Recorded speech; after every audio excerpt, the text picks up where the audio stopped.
1 महीना बीत गया। पता है क्या डिबेट होते थे?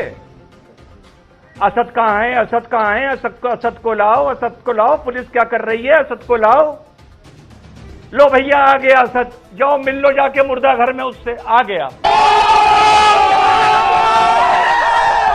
फिर उन्होंने कहा कि भाई भाईचारे शब्द से नफरत है। भाई देखिए, भाईचारे शब्द से तो मुझे भी नफरत नहीं है, पर बस समझ में ये नहीं आता कि यहां भाई कौन है और चारा कौन है। ऐसा तो नहीं भाई अतीक था और चारा उमेश था। तेरा बाप योगी आदित्यनाथ जी ने कहा मिट्टी में मिला देंगे इस माफिया को। उस वक्त सबसे ज्यादा दर्द किसको हुआ था आपको मालूम है? अखिलेश यादव पूर्व मुख्यमंत्री क्या बोले थे? आप ऐसी भाषा का इस्तेमाल मत करिए। अमित जी, ऐसा लगा जैसे जुड़वा भाई के लिए कह दिया हो। खोटा खोटा बात बंद बनना है तो। अमित जी देखिए, पहले एक सकारात्मक बात से शुरुआत करते हैं और याद करिए कि जब ये हत्याकांड हुआ उमेश पाल का, उसके बाद विधानसभा के पटल पर योगी आदित्यनाथ जी ने कहा मिट्टी में मिला देंगे इस माफिया को। उस वक्त सबसे ज्यादा दर्द किसको हुआ था आपको मालूम है? अखिलेश यादव पूर्व मुख्यमंत्री क्या बोले थे? आप ऐसी भाषा का इस्तेमाल मत करिए। अमित जी, ऐसा लगा जैसे जुड़वा भाई के लिए कह दिया हो। खोटा खोटा बात बंद बनना है तो। क्यों दर्द हुआ? और आज उसके बाद उत्तर प्रदेश की जनता कह रही है कि योगी आदित्यनाथ जी वो व्यक्ति हैं जिन्होंने दिखाया है कि कानून का डंडा जब पड़ता है तो अच्छे अच्छों को उसकी ताकत पता चल जाती है। लेकिन मेरा सवाल आपसे, आपने ये क्यों लिखा कि सपा में मातम का माहौल है? आपने ये क्यों लिखा कि सपा में मातम का माहौल है? देखिए, इसलिए है क्योंकि अखिलेश यादव का ट्वीट आप देखिए। पहली बात वो कहते हैं भाजपा भाईचारे के खिलाफ है। क्या अखिलेश यादव के भाई थे? जो माफिया डॉन होते हैं वो भाई होते हैं उनके, जो कह रहे भाईचारे का माहौल नहीं चाहती। दूसरी बात, अखिलेश यादव के पास कौन सा तंत्र है कि उन्होंने कह दिया कि ये एनकाउंटर झूठा है? तीसरी बात, धर्म के चश्मे से क्यों देखते हो? जवाब ले लेते हैं।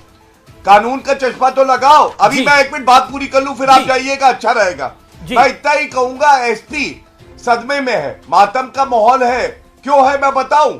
इनका दाहिना हाथ कटता है। जब कोई अपराधी मारा जाता है तो इनका दाहिना हाथ अपराधी तो है, जितना बड़ा अपराधी उतना बड़ा समाजवादी लीडर, और इसीलिए इनको दर्द होता है। सोमैया राणा, इनसे पूछिए धर्म का चश्मा कहां से आया? ठीक है सोमैया राणा 30 सेकंड रिबटल।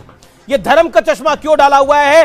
वो कहते हैं भाई तो नहीं लगता था समाजवादी पार्टी का, इनामिया बदमाश था, पुलिस ने गोली चला रहा था तो मारा गया। भारतीय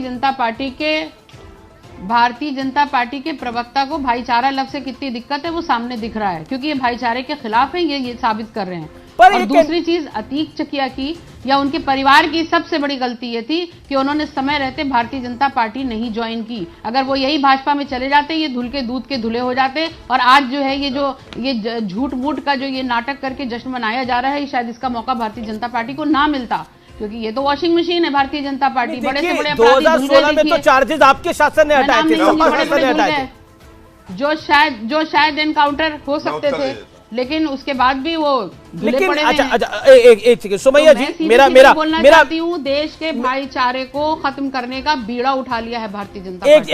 एक सेकंड सोमैया राणा, 2016 में गैंगस्टर एक्ट आपकी सरकार ने हटाया था, पॉइंट नंबर 1। पॉइंट नंबर 2, आपको लगता है कि एक बदमाश जो कि जो उमेश पाल मर्डर केस में आरोपी था, गवाह में आरोपी था, क्या आपको लगता नहीं है कि उस पर अगर कार्रवाई हुई है तो वो कानून सम्मत कार्रवाई हुई है? अगर वो पुलिस को मारने का प्रयास करेगा तो उसका एनकाउंटर नहीं होगा तो क्या होगा? इसी चीज को तो तय होना बाकी है। इसी की जांच की तो आवाज उठा रहा है विपक्ष कि जांच करिए ना, असलियत क्या है इस एनकाउंटर के पीछे। उस गोली चलाता हुआ दिख रहा है, करवा के ना लागू करवा, गोली चलाता हुआ दिख रहा था वो। तो मतलब आप ये कहना चाहेंगे कि इस देश की जांच हर एनकाउंटर की जांच होती है, लेकिन इतना बड़ा कवर फायर ऐसा लग रहा है कि अतीक अहमद का जो बेटा था। ओके, रिजवान अहमद, आप लॉयर भी हैं पेशे से, जवाब। रिजवान अहमद वंदे मातरम। जी हाँ, जय हिंद, वंदे मातरम। बड़ी अजीब बात सुनी मैंने कि विपक्ष जांच की मांग उठा रही है।